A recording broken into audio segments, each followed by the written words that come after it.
Hey spooky friends, we're on day 12 of our 31 Days of Horror Movie Villains, and today we're talking about Gladys. Before we begin, if you like horror movie and pop culture content, give your girl a follow. Gladys is the main antagonist of the film Weapons, and we honestly don't know that much about her. We do know that she seems to be a parasitic witch of some sort, and she could be hundreds of years old for all we know. Zach Cregger, the director of the film, basically gave Amy Madigan two options and ways to approach the character when she was hired. The first option is that she is an ancient witch that uses the dark arts in order to feed off of other people to heal herself because she's dealing with some sort of disease. The second option is that she might not be human at all. She could be some sort of creature that is imitating at being a human. It would kind of explain her appearance. And to this day, Zach Cregger doesn't exactly know which option she chose, but throughout the film we see that different characters are kind of studying parasites. So the running theme that she is some sort of parasitic entity makes sense. She comes into town and kind of takes the life force out of different people in order to make herself stronger. Arrives into town at the Lilly household. It seems that she's kind of tricked the family into entering their house by saying she's some sort of distant relative that they don't really remember, and she immediately starts taking over their lives and kind of slowly takes over the town. She has arrived in the town with a small tree that she uses as part of her witchcraft, takes a branch from the tree, wraps a personal object and puts some blood on it from her own finger,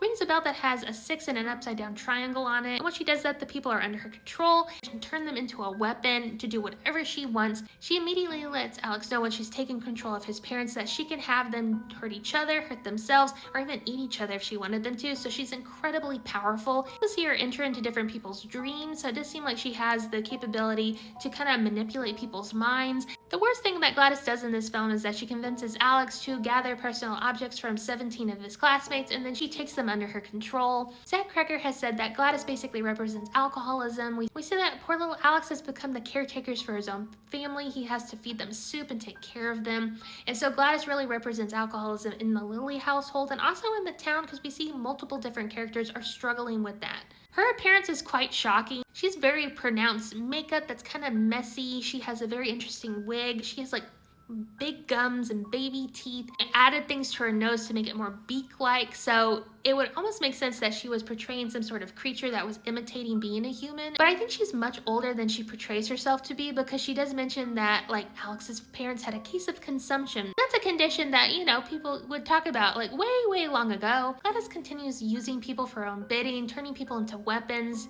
But things kind of come to a head at the end of the film when Alex basically turns her own magic against her, and she ends up being killed at the end of the film. And when she is gone, people are kind of snapped out of the spell, but some people do not recover as well as others. Gladys is such an interesting villain. She's so campy, funny, and terrifying at the same time. And apparently we're going to get a prequel movie about Gladys and learn more about her backstory coming soon. Definitely one of the newer icons in the horror genre, and I really enjoyed this character.